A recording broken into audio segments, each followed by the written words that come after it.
नमस्कार, जय हिंद, वंदे मातरम। आप सभी विद्यार्थियों का स्वागत है आपके अपने यूट्यूब प्लेटफॉर्म उदय एजुकेशन और सक्सेस पेपर में। विद्यार्थियों, आज के इस वीडियो में लेके आया हूँ राजस्थान 8वीं बोर्ड परीक्षा 2025 की दृष्टि से इम्पोर्टेंट आपके इंग्लिश सब्जेक्ट का पेपर, जो कि आपके 20 मार्च को होने वाला है। उसकी दृष्टि से वेरी वेरी मोस्ट इम्पोर्टेंट ये प्रश्न पत्र रहेगा और आपके आने वाले एग्ज़ाम की दृष्टि से आप सभी के लिए वरदान साबित होने वाला है। तो विद्यार्थियों, इस प्रश्न पत्र को अंत तक देखें, इसे ज़्यादा ज़्यादा शेयर और लाइक करें। अभी तक आपने हमारे चैनल को सब्सक्राइब नहीं किया है तो विद्यार्थियों, चैनल को सब्सक्राइब जरूर कर दें।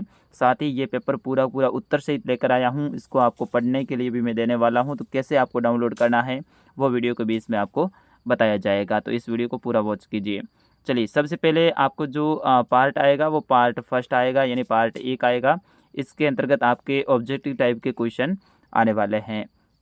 इसमें आपको सही उत्तर का चुनाव करते हुए आपको प्रत्येक प्रश्न का उत्तर देना है। जैसे कि यहाँ पे दे रखा है, choose the correct option from the given option. इसमें पहला प्रश्न है, the glass fell down on the ground and broke. तो इसमें रिक्त स्थान में क्या आएगा वो आपको भरना है। तो इसमें आएगा इन टू, यानी ऑप्शन सी आपका सही आंसर रहेगा। इसमें आपका आएगा इन टू। दूसरा प्रश्न है, Mrs Risa is a taxi driver, lives in a village. तो इसमें क्या आएगा, रिसा है इसलिए इसमें सी आएगा, ही नहीं आएगा। Driver C, she lives in a village, यानी वो ड्राइवर हैं, वो गांव में रहती हैं। अगला है, ही जस्ट गॉन आउट। तो ही हाज जस्ट गॉन आउट। तो इसमें has option B is correct answer. अगला प्रश्न है, which of the underline letters in following has a different sound. आपको बताना है कि इनमें डिफरेंट साउंड किस में है। जैसे कि ये हेड, रिच, बीच, पिच। तो इसमें हेड है, ये आपके अलग ध्वनि आ रही है, इसमें आपको अलग ध्वनि का चुनाव करना था। जैसे कि हेड, रिच, बीच, पिच। तो इसमें तो सेम आ रही है तीनों में, लेकिन हेड है इसमें अलग आ रही है। तो डिफरेंट साउंड आपको इसमें चॉइस करना है। तो आपके जो चौथा प्रश्न है वो आपके एग्ज़ाम में भी डिफरेंट साउंड का आएगा, ध्यान रखना है। आपको पढ़ना है, पढ़ने में जिसमें आपको लगता है कि इसमें अलग ध्वनि आ रही है उसको आपको सही कर देना है। अगला प्रश्न है पांचवा, कि which of the following is not related to school.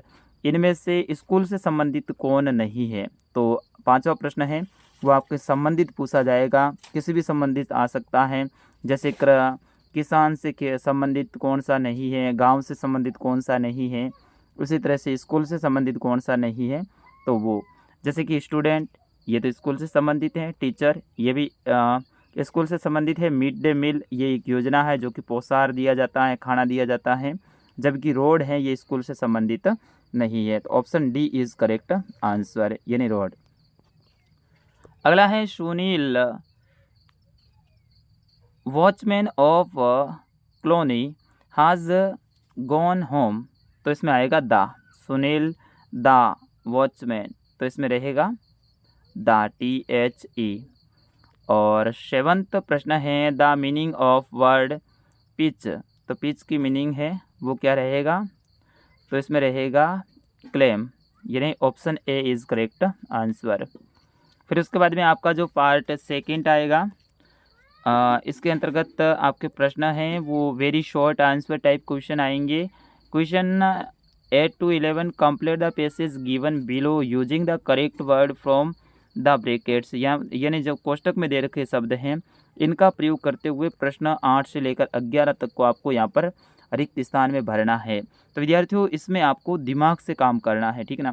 इसमें आपको पढ़ना है अच्छे से। पढ़ने के बाद में आपको लगता है कि इसमें इन जो खाली जगह कोष्टक में जो शब्द दे रखे हैं इनमें से कौन सा सही सेट बैठ रहा है, कौन सी जगह पे बैठ रहा है। आराम से 2-3 बार आप पढ़ लीजिए, पढ़ने के बाद में दीजिए, क्योंकि यहाँ पर आपके जो 8वां, 9वां, 10वां और 11 यानी 4 नंबर यहाँ पे फिक्स हो रहे हैं। 4 नंबर कम नहीं होते विद्यार्थियों, तो अच्छे से आपको इनको भरना है। जैसे कि रमन वाज ए पूर बॉय। तो पहले में आपका आ जाएगा पूर, यानी रमन है वो क्या है, गरीब लड़का है। ही lived with his mother in small हट आउटसाइड, यानी वह अपनी माता जी के साथ में छोटी झोपड़ी के अंदर रहता है, झोपड़ी के बाहर रहता है। तो इसमें मदर आ जाएगा, ठीक है। और फिर उसके बाद में 10वां है, इसमें विलेज आएगा और 11वें में आएगा शेड। इस तरह से आपको इसमें भरना है। 12वां प्रश्न है write the plural of following words. इनके प्लूरल बनाने हैं, यानी बहुवचन मैन है तो मैन, MAN है तो MEN कर देना इसमें, और फिश है तो फिशेस कर देना है, ठीक है। तो इस तरह से आप इसमें भर सकते हैं आराम से, बहुवचन आएगा 12वां प्रश्न। 13वां प्रश्न है write the meaning letter of following word, यानी इसकी आपको मीनिंग बनानी है, जैसे कि BU, फिर इसके बाद में NGAL। तो इसमें आपको इसमें भरनी है, आराम से आप भर सकते हैं। तो इसमें पहले में आ जाएगा BO आ जाएगा, और दूसरे में आ जाएगा W। इस तरह से आप इसमें भर सकते हैं। इसी तरह से इसमें भी पहले में आपका आएगा O और दूसरे में आएगा RT। इस तरह से आप इसमें भर सकते हैं। 14वां प्रश्न है majority of road accident take place of the lack of good।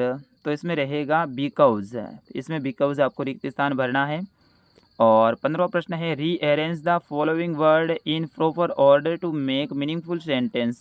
इसमें उलट सुलट आपके दे रखा है, तो इसको आप सही व्यवस्थित क्रम में आपको सही सेंटेंस बनाना है। तो आराम से बना सकते हैं। जैसे कि ये पहला है, इसमें आएगा द ओल्ड, ये वाला फर्स्ट में आएगा the old lady was seating in wheel chair, यानी बूढ़ी औरत है वो व्हील चेयर के ऊपर बैठी हुई है। तो इस तरह से आपको इसको सही व्यवस्थित करना है, ठीक है। दूसरे को भी ऐसे ही करना है, तो आराम से आप कर सकते हैं। 16वां प्रश्न है fill in the blanks with help of word given in the brackets, यानी यहाँ पर जो रिक्त स्थान दे रखा है इनका प्रयोग करते हुए 4 दे रखा है, 4 में से आपको 2 भरना है। तो यहाँ पर थोड़ा सा दिमाग का काम आपके लिए लगेगा, क्योंकि यहाँ पर 4 शब्द रहेंगे, 4 में से 2 आपको भरने। आपके पेपर में जो यहाँ पर बताया गया है इसी टाइप के क्वेश्चन आएंगे। हाँ, वर्ड अलग आ सकते हैं, लेकिन इसी तरह से आएंगे, फॉर्मेट यही रहेगा, ठीक है। तो इसमें मोबाइल, फॉलो, ड्राइव और प्ले। तो इसमें पहले में है वो फॉलो आएगा, we should follow the traffic rule. तो इसमें ट्रैफिक रूल आएगा, तो आपको पता है फॉलो आएगा, इसमें फॉलो भरना, ठीक है। We should not drive in drink and condition, यानी आप जो ड्रिंक किए हुए हैं तो आपको ड्राइव नहीं करना है, तो इसमें ड्राइव भरना। इस तरह से आप इसमें भर सकते हैं। और फिर उसके बाद में आपका पार्ट 3 आएगा, और इसमें शॉर्ट आंसर टाइप क्वेश्चन रहेंगे 70 एंड 80, ठीक है। तो इसमें क्या रहेगा, read the passage carefully and answer the given below. आपको पैसेज को अच्छे से पढ़ना है, पढ़ने के बाद में आगे जो क्वेश्चन दे रखे हैं उनके आंसर आपको देने हैं। तो विद्यार्थियों, पैसेज वाले जो आपके क्वेश्चन हैं वो एक भी आपके गलत नहीं होना चाहिए। आप अच्छे से पैसेज को पढ़िए, 2-3 बार पढ़िए, और उसी में से आपको उत्तर ढूंढ के निकालना है। जैसे आप इस पैसेज को पढ़ोगे 2 बार, और फिर उसके बाद में क्वेश्चन में क्या पूछा गया है वो आप देखोगे, आराम से आंसर दे सकते हैं। जैसे कि what was another metaphor and England.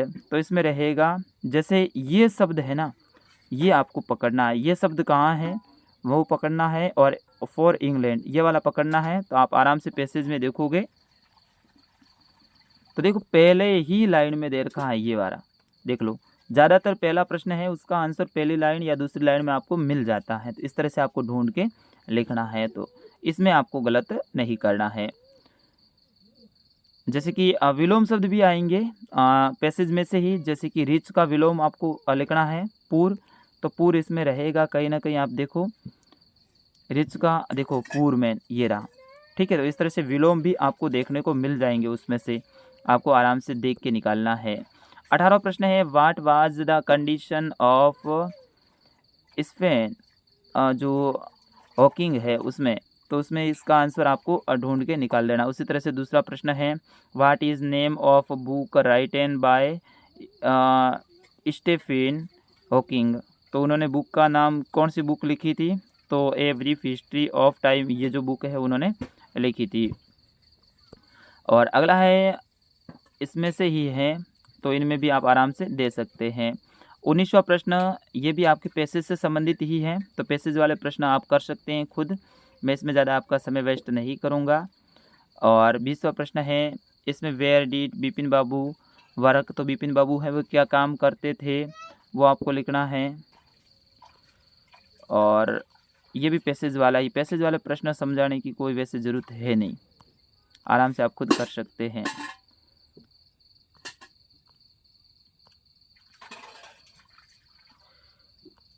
तेईसवां प्रश्न देखिए, इसमें rearrange the following sentence in correct sequence, जो अलग अलग तरह से दे रखे हैं इनको सही व्यवस्थित क्रम में लगाना है। पहले पे कौन सा बी वाला आएगा, सी वाला, डी वाला, ई वाला, तो वो सही आपको पढ़ के लगाना है। जैसे कि यहाँ पर फर्स्ट पे क्या आएगा, ई आएगा, यानी सबसे लास्ट वाला ये फर्स्ट में आ रहा है, क्योंकि इनको सही तरीके से आप पढ़ोगे पूरे सेंटेंस को, जो इनको तो सही तरीके से आप व्यवस्थित बना सकते हैं। फिर उसके बाद में चौथा पार्ट आता है, इसमें you are a Dinesh and Divya, you are a studying in Bharatpur, write a letter your father telling him about your studies, you may use the following. आप दिनेश या दिव्या हैं और आप भरतपुर में पढ़ रहे हैं, अपने पिताजी को पत्र लिखना है आपकी पढ़ाई के बारे में। आराम से इन शब्दों का प्रयोग करते हुए आप लिख सकते हैं, इस तरह से आपको लिखना है। देखिए लेटर लिखो तो इस तरह से आपको एड्रेस लिखना है इस साइड में, ठीक है ना, ये ध्यान रखना, आपको एड्रेस लिखना है, तारीख लिख देनी है, जैसे कि कल आपके एग्ज़ाम है तो एग्ज़ाम की डेट ही आप लिख दो, कोई टेंशन नहीं। और इसको लिखने के बाद में लास्ट में योर लविंग सन, यानी आपका पुत्र है वाला वो लिख दो, और फिर इसके बाद में आपका नाम लिख दो।